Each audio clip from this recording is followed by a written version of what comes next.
Bonjour bien-aimés, bienvenue sur notre chaîne Partage Biblique TV. Vous avez devant vous le missionnaire Kodevi Adiola, appelé communément le frère Yao. Alors aujourd'hui, nous allons partager sur un thème qui va nous préoccuper ce matin concernant la dîme. Mais notre thème précisément dit, nous allons partager sur ce thème, le chrétien peut-il payer la dîme? Le chrétien peut-il payer la dîme? À savoir si un enfant de Dieu peut payer la dîme. Si un chrétien, quelqu'un qui a cru en Jésus-Christ, alors quelqu'un qui est un enfant de Dieu, est-ce qu'il peut payer la dîme? Alors c'est ça ce qui va nous préoccuper ce matin. Alors déjà nous voulons comprendre, la dîme c'est quoi? Alors la dîme c'est 1/10 de son revenu, ou bien 1/10 de nos revenus. Alors c'est ce qu'on appelle la dîme. Alors ça veut dire, on parle de payer 1/10 de nos revenus. Est-ce que c'est possible pour un chrétien, ou bien est-ce que la Bible demande à un chrétien de payer 1/10 de ses revenus? Alors c'est ce que nous voulons savoir. Alors déjà dans la Bible, le premier endroit où la dîme a été mentionnée, ou bien on a payé la dîme pour la première fois, nous allons lire, et cela va nous expliquer, ou bien va nous instruire à savoir avoir l'idée précise de ce qu'on appelle la véritable dîme. Et si cela doit être payé par un enfant ou pas. Alors, nous lisons ce passage rapidement dans Genèse chapitre 14, le verset 17 à 20. Après qu'Abraham fut revenu vainqueur de Kedorlaomer et des rois qui étaient avec lui, le roi de Sodome sortit à sa rencontre dans la vallée de Chavé, qui est la vallée du roi. Mais Melchisedec, roi de Salem, fit apporter du pain et du vin. Il était sacrificateur du Très-Haut. Il bénit Abraham et dit, « Béni soit Abraham par le Dieu Très-Haut, maître du ciel et de la terre. Béni soit le Dieu Très-Haut qui a livré tes ennemis entre tes mains. » Et Abraham lui donna la dîme de tout. Alors, nous voyons ici le premier endroit où la dîme a été payée par Abraham à Melchisedec. Si nous regardons bien ce qui s'est passé, ou bien si nous lisons bien ce passage, nous devons comprendre certaines réalités dans ce que nous sommes en train de lire. Si on revient encore sur le passage, je vais encore mentionner quelque chose. Ici, on dit après qu'Abraham fut revenu vainqueur de Kedorlaomer et des rois qui étaient avec lui, le roi de Sodome sortit à sa rencontre dans la vallée de Chavé. Alors déjà, nous devons comprendre que le premier endroit, ou bien la première fois que la dîme a été payée, c'était ce que Abraham a payé à Melchisedec. Et nous reconnaissons une chose dans le texte que nous venons de lire, que Abraham rentrait de la guerre, Abraham sortait de la guerre, et les rois étaient à sa rencontre. Abraham n'était pas chez lui, mais on a dit, Abraham a payé la dîme de tout. Abraham a donné la dîme de tout. Alors la question qui se pose maintenant, Abraham a donné la dîme de quoi? Puisque Abraham n'était pas chez lui à la maison pour payer la dîme de ses brebis et de ses biens matériels, Abraham sortait de la guerre. Alors, il a payé la dîme de quoi? Alors si on dirait que c'est la 1/10 des butins qu'Abraham a eu de retour de la guerre, alors on dirait encore non, ça ne correspond pas. Pourquoi? Parce que si nous lisons le même chapitre, si nous descendons un peu, nous allons comprendre que le roi de Sodome a demandé à Abraham, prends les biens et tu me donnes les hommes. Et Abraham a dit, je ne prendrai même une corde de ce qui t'appartient. Alors rien ne me revient. Mais on a dit, Abraham a payé la dîme de tout. Et on se pose la question, on a dit la dîme c'est 1/10 de nos revenus. Et Abraham n'a rien eu comme butin. Il a dit, si tu peux donner pour les gens qui m'ont accompagné, mais moi non. Maintenant il n'a rien eu de butin. Il a payé la dîme alors de quoi? Vous voyez, il est au retour. Il est en train de rentrer de la guerre. Il n'est pas arrivé à la maison chez lui. Nous, on a dit, Abraham a payé la dîme de tout. Et nous avons dit, la dîme, c'est 1/10 de tous nos revenus. Alors, nous posons la question, Abraham a-t-il payé la dîme de quoi? Il a donné 1/10 de quoi? Mais quand même, la Bible dit, Abraham a payé 1/10, la dîme de tout. Cela devait nous donner un point d'interrogation de savoir que, attention, la dîme est au-delà de ce que nous pensons. Vous voyez?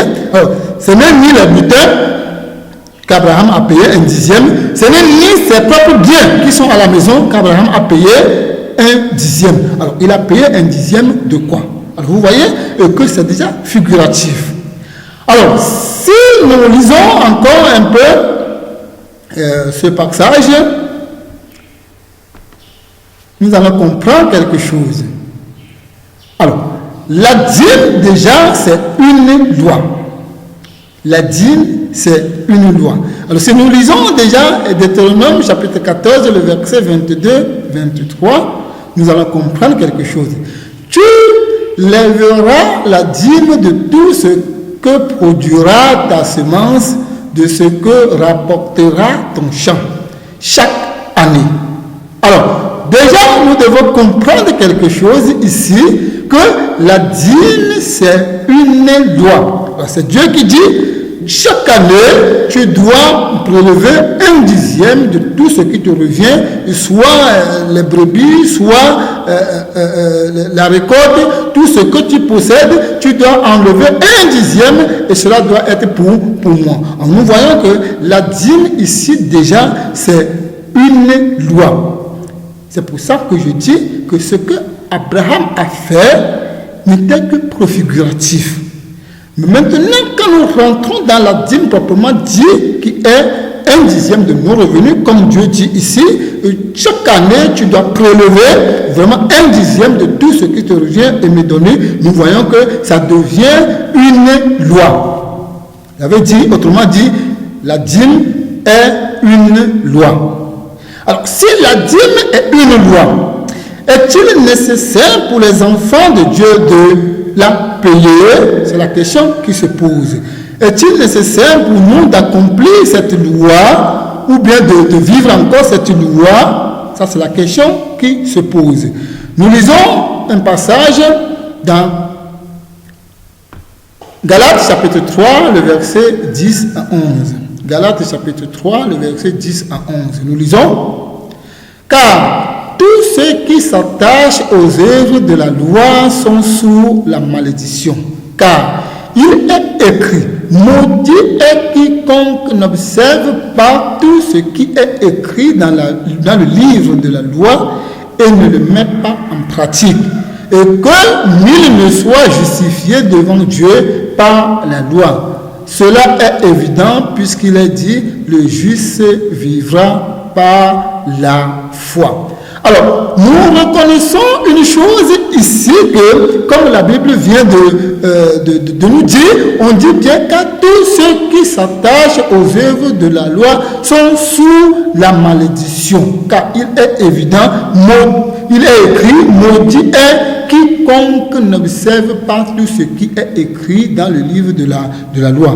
Alors, vous voyez, s'il est question que tous ceux qui s'attachent à la loi sont sous la malédiction, est-ce que les chrétiens sont sous la loi de Sinaï encore? Non. Est-ce que les chrétiens doivent s'attacher à la loi de Sinaï? Non. Alors, la question que nous nous posons, est-ce que les chrétiens doivent payer la dîme? Point d'interrogation, puisque nous avons dit, la dîme, c'est une loi. Et la Bible dit, maudit soit celui qui s'attache aux œuvres de la loi. Nous lisons encore un autre passage, rapidement, dans 1 Timothée, chapitre 1, verset 9 à 10.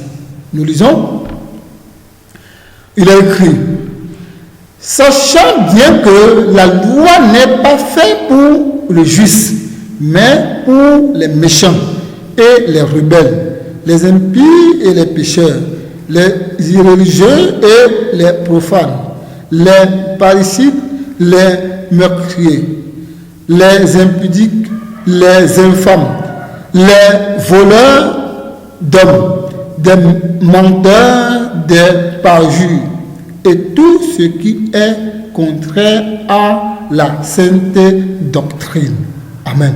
Alors, nous voyons ici que, en réalité, la loi n'est pas faite pour les justes, mais ceux qui vivent contrairement à la sainte doctrine, comme on vient de lire ici. La loi n'est pas faite pour les justes, ça veut dire la loi n'est pas faite pour ceux qui sont justifiés en Jésus-Christ, la loi n'est pas faite pour ceux qui sont en Christ, la loi n'est pas faite pour ceux qui vivent la sainte doctrine, mais la loi est faite pour ceux qui vivent contrairement à la sainte doctrine. Ça veut dire que la loi n'est pas faite pour des chrétiens. Alors, si la dîme est une loi, ça veut dire nous, bien les enfants de Dieu, n'ont aucun droit de payer la dîme qui est 1/10 de leur revenu. Puisque c'est la Bible qui le dit, la Bible dit, la loi, vraiment, elle n'est pas faite pour les justes. Non seulement ça, mais il dit, elle est faite pour ceux qui vivent contrairement à la sainte doctrine. Alors nous voyons qu'en réalité, la dîme n'est pas faite pour les enfants de Dieu. Alors, nous continuons encore à voir quelque chose de très important. Nous regardons ici. À qui appartient la dîme? Alors, la dîme, c'est la propriété de Dieu. Alors, nous regardons une chose. Si la dîme appartient à Dieu, si la dîme est une propriété de Dieu, ça veut dire qu'en réalité, Dieu veut qu'on lui paye cette dîme. Vous voyez? Ça veut dire que c'est quelque chose qui revient à Dieu. N'est-ce pas? Alors, si la dîme est pour Dieu, et la Bible dit, nous sommes co-héritiers de Jésus-Christ. Jésus dit, ce qui appartient à Dieu, lui appartient. Alors, ça veut dire la dîme appartient finalement à qui? Si ce qui appartient à Christ nous appartient, et ce qui appartient à Dieu appartient à Christ. Et Dieu dit, la dîme, c'est pour lui. La dîme revient finalement pour qui? Alors, nous allons voir quelque chose. Nous lisons, Dieu dit, la dîme, c'est pour lui. Alors, nous allons lire ce passage. Nous lisons Lévitique 27, le verset 30, et nous allons lire le verset 32. Nous lisons. Toute dîme de la terre, soit des récoltes de la terre, soit du fruit des arbres, appartiennent à l'Éternel. C'est une chose consacrée à l'Éternel. Le verset 32. Toute dîme de gros et de menu bétail, de tout ce qui passe sous la ouette sera une dîme consacrée à l'Éternel.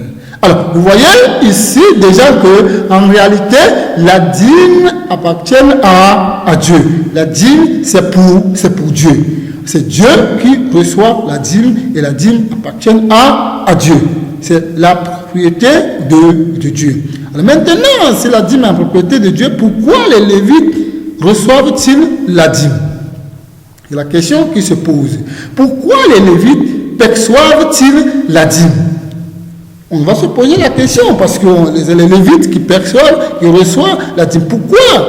Alors, la dîme a été donnée aux Lévites comme une récompense de leur service sacerdotal. Autrement dit, le soin du tabernacle. Alors, ça veut dire que Dieu a donné la dîme aux Lévites pour la récompense de leur travail, leur service. Qui est quel service? Le soin qu'il fait pour le tabernacle, ou bien le service qu'il rend dans le tabernacle, ou bien le fait qu'il prend soin du tabernacle. Alors, la dîme a été donnée aux Lévites pour une récompense. Alors, vous voyez, ça veut dire que la dîme appartenait d'abord à Dieu, mais Dieu a donné ça aux Lévites comme une récompense du service qu'ils sont en train de faire pour Dieu, pour le soin du tabernacle. Nous lisons ce passage rapidement. Nous allons lire Nombre 18, 21, et après nous allons lire verset 24.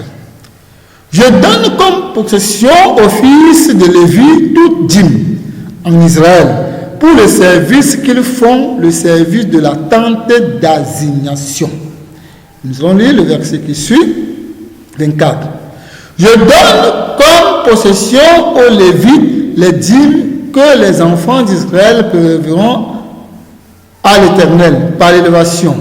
C'est pourquoi je dis à leur égard, ils n'auront point de possession au milieu des enfants d'Israël.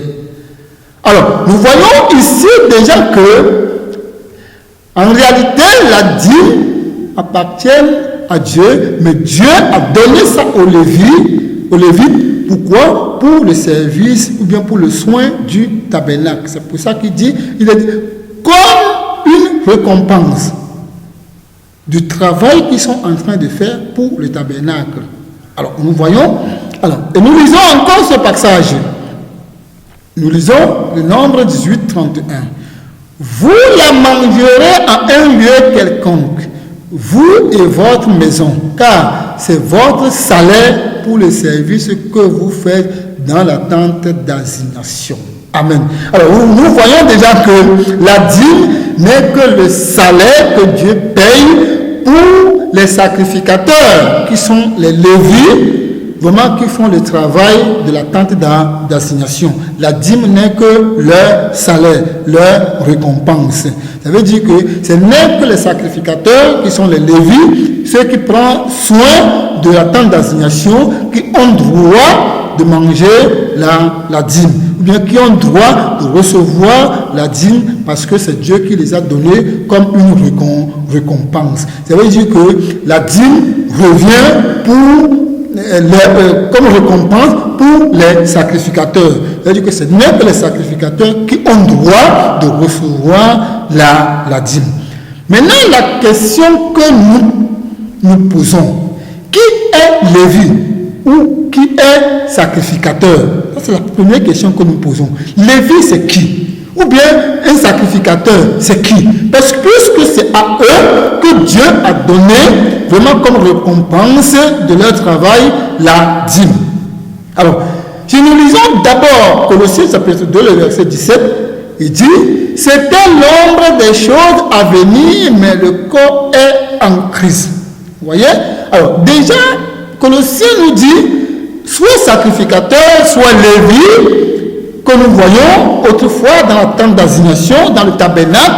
Aujourd'hui, le tabernacle n'existe plus d'une manière physique, alors bien la tente d'assignation n'existe plus d'une manière physique, les sacrificateurs n'existent plus d'une manière physique, mais au fond, Dieu dit, c'est l'ombre des choses et la réalité est en Christ. Les Lévites, autrefois, les sacrificateurs, autrefois, étaient l'ombre de la réalité qui serait en Christ. Des véritables sacrificateurs qui seront en Christ. C'est pour ça que nous voulons savoir qui est réellement Lévi, qui est réellement sacrificateur.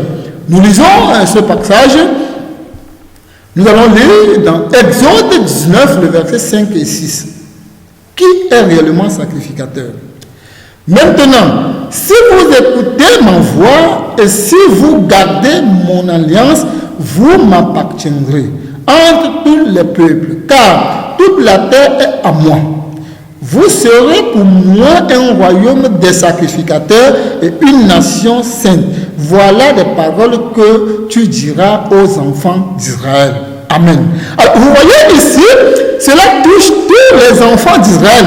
Et la Bible mentionne très bien ceci, que si vous écoutez ma voix et si vous gardez mon alliance, vous m'appartiendrez, comme les Lévites, entre tous les peuples de la terre. Et il ajoute encore quelque chose. Vous serez pour moi un royaume de sacrificateurs et une nation sainte. Vous voyez?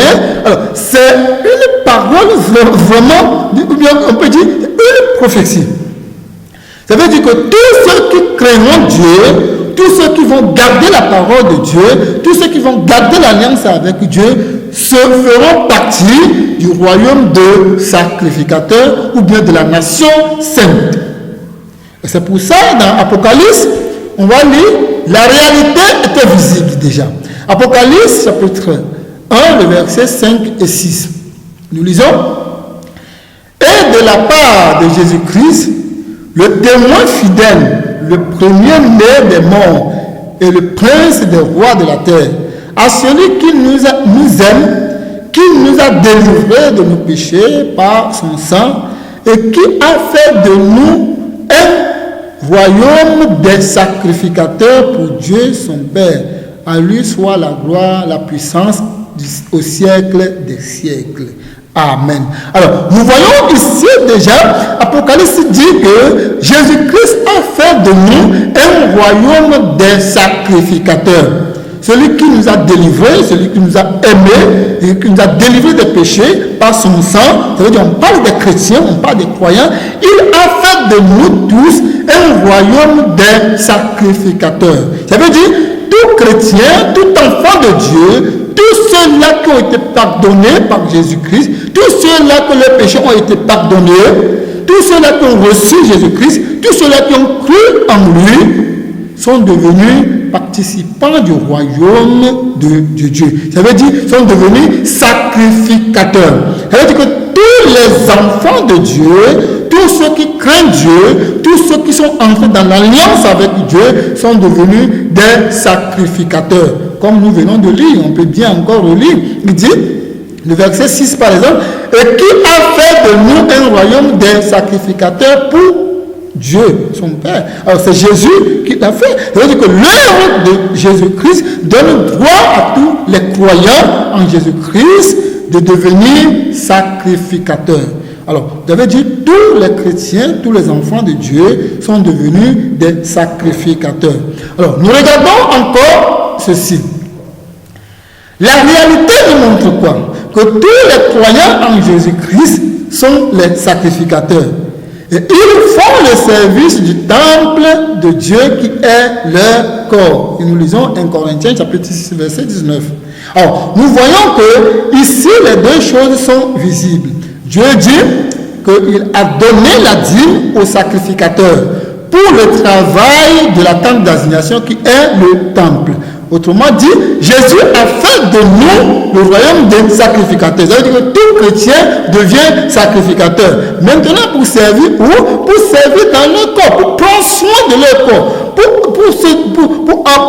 Je veux dire, pour prendre soin de leur propre corps et débarrasser toutes choses qui ne tiennent pas afin que le corps reste toujours propre pour le Seigneur. Puisque c'est l'habitation de Dieu. La même chose que la tente d'assignation était l'habitation de Dieu, l'arche était l'image de la présence de Dieu. La même chose que notre corps devient le temple de Dieu, l'habitation de Dieu. Et c'est à nous de prendre soin. Et ce soin que nous prenons vraiment de ce corps afin que Dieu habite pleinement en nous. C'est pour cette raison que Dieu dit nous sommes devenus des sacrificateurs. Maintenant, si nous sommes devenus des sacrificateurs, nous avons pour récompense aussi quoi? La dîme. Parce que Dieu a dit, il a donné ça aux sacrificateurs. Alors, ça veut dire, tout enfant de Dieu a droit de recevoir la dîme. Et maintenant, si les enfants de Dieu, si chaque enfant de Dieu devient sacrificateur, est-ce qu'un sacrificateur doit aller payer la dîme à un autre sacrificateur? Je dirais non, la Bible n'a pas parlé de ça. Plutôt, les sacrificateurs préverront un dixième qui sera considéré pour eux comme l'offrande et qui vont payer ça au souverain sacrificateur qui est Jésus-Christ. Ça veut dire que vraiment notre vie serait quelque chose, ou bien on va prélever ce que nous recevons pour donner à Jésus et non à un autre sacrificateur. Alors nous devons comprendre qu'il est strictement interdit à un enfant de Dieu de payer la dîme à un autre enfant. Ça veut dire, si les taxeurs ou les diacres ou bien les apôtres, les surintendants, quoi que le nom qu'on donne, se dit que eux, ils sont les Lévites et vous êtes le peuple, ça veut dire que on vous insulte, que vous êtes des non-croyants. Vous voyez, ça veut dire que ce n'est que des personnes qui sont des croyants, les Lévites, ce n'est que des personnes qui appartiennent à Dieu. Alors que Dieu dit, tous ceux qui croient en moi sont devenus enfants de Dieu. Il dit, il a donné le pouvoir à tous ceux qui croient en lui de devenir enfants de Dieu. Propriété de Dieu. Alors si nous sommes devenus propriété de Dieu, ça veut dire que Dieu nous donne la dîme. Nous sommes devenus sacrificateurs. Ce n'est pas question des pasteurs, des apôtres, et quoi que ce soit. Non, tout enfant de Dieu, n'importe qui a fait preuve de la foi, qui a cru en Jésus-Christ, est devenu enfant de Dieu ou sacrificateur. Alors, est-il question qu'un autre sacrificateur paye la dîme à un autre? Non, ça n'existe pas. Alors, ça veut dire, c'est une erreur, c'est une faute de notre part de penser que ce n'est que des pasteurs, ce n'est que ceux-là qui sont dans l'œuvre, à eux on doit payer la dîme.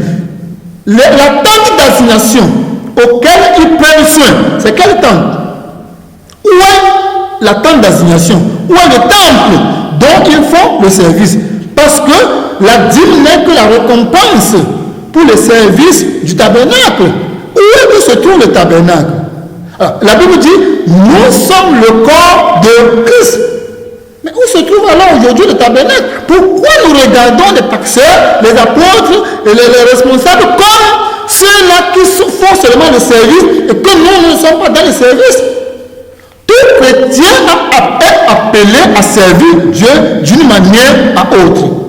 Et Dieu a donné des dons pour que ça puisse nous aider à servir Dieu l'un comme l'autre.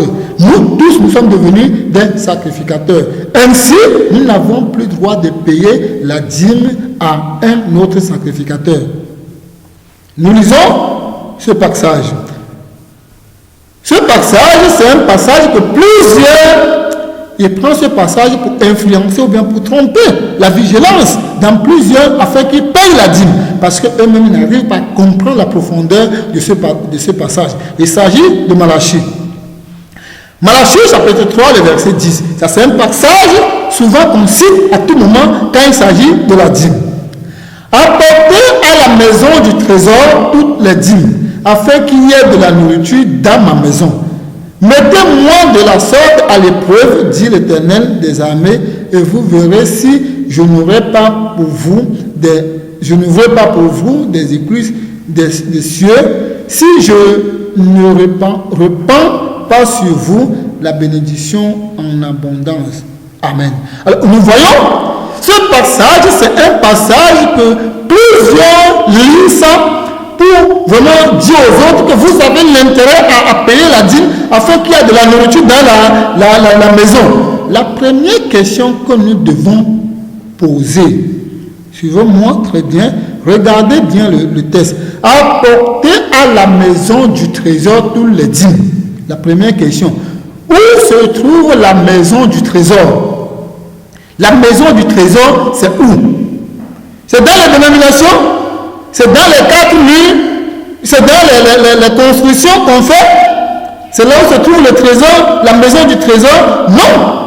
Le trésor, c'est quoi? La Bible dit le trésor, c'est quoi? C'est notre cœur. C'est pour ça la Bible dit l'homme bon tire de son bon cœur le bon trésor. Et l'homme mauvais tire de son mauvais trésor de son cœur. Ça veut dire qu'en réalité, le bon trésor, ou bien le trésor, c'est notre cœur. Et là où habite notre cœur, c'est dans notre corps. Alors, nous devons comprendre que la maison du trésor, c'est l'assemblée, bien, c'est nous. Là où Christ habite. C'est pour ça qu'il dit que l'homme bon tire de bonnes choses de son bon trésor, qui est son cœur. L'homme mauvais tire des mauvaises choses de son mauvais trésor, qui est son cœur. C'est pour ça que la Bible dit, vraiment, c'est de cœur que vient toute chose. Nous voyons, ça veut dire que le trésor, la maison du trésor, c'est là où notre cœur habite. Alors, notre cœur est dans le corps. Vous voyez? Et il dit, bien sûr, afin qu'il y ait de la nourriture dans ma maison. Et là, cette maison, c'est quoi? C'est ce corps. Si le trésor reçoit la dîme, alors tout le corps est nourri. Ça veut dire que c'est l'état du cœur. Ça veut dire que c'est ce que nous recevons dans le cœur qui nourrit la réalité de notre corps. Vous voyez? Ça veut dire que si l'état de ton corps est mauvais, alors automatiquement ton corps sera aussi mauvais. C'est pour cette raison que nous devons comprendre que ce passage parle de la vie, véritable vie chrétienne. Si nous avons un cœur disposé, si nous avons de bonnes choses, nous recevons de bonnes choses dans notre cœur, vraiment il y aura assez de nourriture dans notre corps, qui est la maison de Dieu. Alors vous voyez, et Dieu dit, vous allez voir, si je ne vais pas ouvrir vraiment les écluses, si en réalité, vraiment, je dispose mon cœur et je reçois de bonnes choses qui peuvent nourrir, des bonnes nourritures qui peuvent nourrir mon corps, en réalité, Dieu ouvre les écluses célestes ou bien les bénédictions. Alors, vous voyez, mais bien de personnes, dans ce passage, il dit apporter dans la maison en faisant l'allusion à la maison comme aujourd'hui, les dénominations, bien les quatre coins, les murs du mur qu'on construit, les bâtiments qu'on construit pour dire que c'est la maison de Dieu. Attention, le bâtiment n'est jamais la maison de Dieu. La maison, la véritable maison de Dieu, c'est notre corps. Le trésor, c'est notre cœur. Ça veut dire que si tout ce que nous pouvons recevoir, tout ce que nous pouvons percevoir, vraiment, et qui peut être une bonne nourriture pour notre corps, afin que la bénédiction de Dieu s'ouvre pour nous. Alors, il n'est pas question de bien matériel. Dieu ne parle pas du bien matériel. Non, mais Dieu parle d'une vie. Il parle d'une vie. Et Dieu reconnaît très bien que, avant de nous donner la loi sur la dîme, que l'homme se voit incapable de payer 1/10 de ses biens, ou bien de ses revenus. Autrement dit, vraiment, l'homme se rend à Dieu. En réalité, l'homme se trompe. Personne n'est capable de payer 1/10 de ses revenus. Personne n'est capable dans ce monde de le faire. Parce que tout ce qui te revient, tu payes 1/10. Aucun être humain ne peut le faire. Nous nous trompons nous-mêmes. Et Dieu connaissait très bien. C'est à cause de ça qu'il a donné cette loi. Pour que l'homme se voit incapable et que l'homme se rend à lui. Alors nous devons comprendre que ce passage de Malachie ne parle même pas du bien matériel. Autrement dit, si vous montez plus haut, le verset, à partir du verset 2, 3, vous allez comprendre que, attention, ça ne parle même pas de bien matériel, mais ça parle d'une vie chrétienne. Ça parle de la bonne nourriture. Ça parle de l'entretien de notre corps. C'est pour ça la Bible dit que chacun sache posséder son propre corps. Un Thessaloniciens, chapitre 4, c'est ce qu'il dit. Que chacun sache posséder son corps dans la sainteté. Il dit, c'est comme Paul disait, comme vous avez appris de nous, comme vous avez vu de nous. Et c'est ce que nous vous recommandons, que chacun apprenne, que chacun sache posséder son corps, assujettir son corps. Ça, c'est le soin du tabernacle. Et c'est à cause de ce soin que nous recevons la récompense. Alors, nous comprenons très bien que, en réalité, Malachie ne parle pas du matériel, mais Malachie parle vraiment du corps. Et pour ça, il parle du trésor, la maison du trésor, et il parle de la maison. Alors, c'est pour ça que nous devons comprendre qu'en réalité, il ne suffit pas seulement de donner l'argent, donner le matériel pour dire qu'on paye à Dieu. Non. Mais c'est la vie que Dieu veut. Regardez ce que Dieu disait aux pharisiens et aux scribes. Matthieu 23, le verset 23. Il dit, malheur à vous, scribes et pharisiens, hypocrites, parce que vous payez la dîme de la menthe, de l'ânette et du cumin, et que vous laissez ce qui est plus important dans la loi, la justice, la miséricorde et la fidélité. C'est là ce qu'il fallait pratiquer, sans négliger les autres choses. Alors, vous voyez qu'en réalité, ce n'est pas le matériel, ce n'est pas ça qui est important pour Dieu. Il dit, vous payez même la dîme de la main. Ça veut dire que même des petites choses, même de quelque chose, même quand vous donne dans la rue, même des herbes, vous êtes capable de payer les dîmes de ça. Mais la justice, la sanctification, vraiment la miséricorde, vous mettez ça de côté. Alors que c'est ce qu'il fallait faire. Alors vous voyez que la véritable dîme, c'est une vie. Vous voyez, la véritable dîme, c'est une vie. C'est vraiment le fait de prendre soin vraiment de notre corps. C'est ça qui nous permet vraiment d'être réellement ces sacrificateurs qui bénéficient de ce don que Dieu a donné, qui est la dîme. Alors, nous devons comprendre que en réalité, Dieu n'attend pas de nous le matériel, mais Dieu attend de nous notre vie, la miséricorde, comme nous venons de lire. Alors, c'est ce qu'il fallait faire, sans oublier bien d'autres choses. Alors, il ne suffit pas seulement de payer la dîme, de donner les biens matériels. Non, il ne suffit pas seulement de faire ça. Ça ne servirait à rien. Mais ce que Dieu veut, c'est notre vie de sanctification.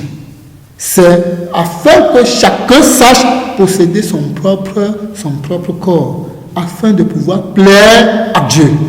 Ça ne sert à rien si vous donnez des millions, des milliards, tant de choses. Ça ne sert à rien. Et vous le donnez à qui? À des êtres humains comme vous. Ça veut dire que vous vous trompez même de là où vous devez payer. Vous devez le payer à vous-même, puisque c'est une récompense pour le travail que vous faites. Alors nous voyons que la dîme n'est plus question pour un enfant de Dieu.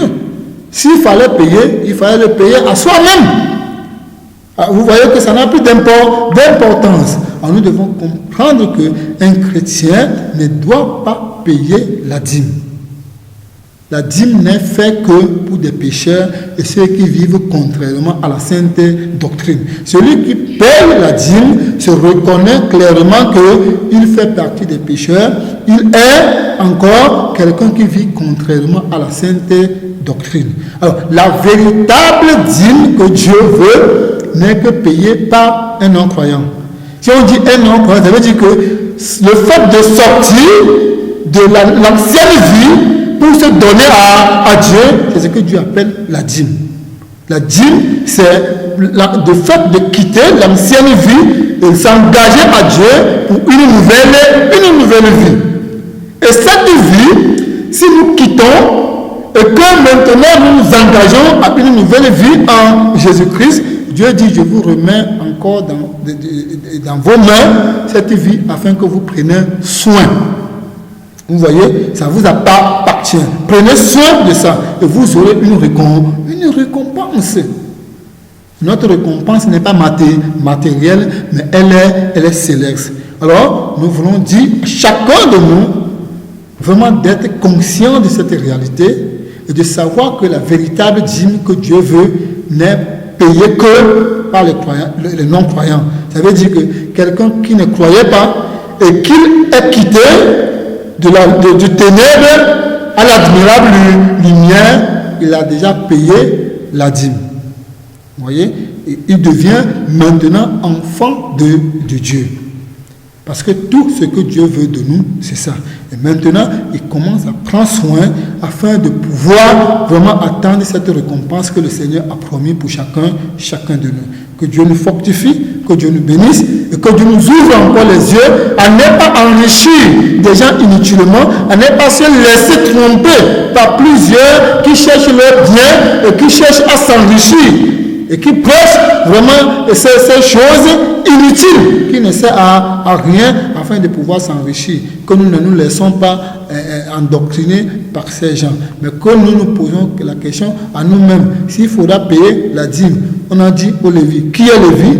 Moi-même je suis Lévi. Où? Dans la tente d'assignation. La tente d'assignation, c'est où? C'est moi-même le corps de Christ. Alors vous voyez que la dîme n'est plus question pour un enfant de Dieu. Que le Seigneur nous fortifie, qu'il nous bénisse et qu'il ouvre encore nos intentions de comprendre davantage sa parole dans sa profondeur. Merci encore de nous avoir suivis et continuez davantage à nous suivre afin que tous ensemble nous puissions partager. Si vous avez des questions ou des incompréhensions, veuillez de nous poser la question et vraiment nous allons vous répondre. Que le Seigneur nous bénisse et qu'il nous fortifie. Par son Fils Jésus-Christ. Amen.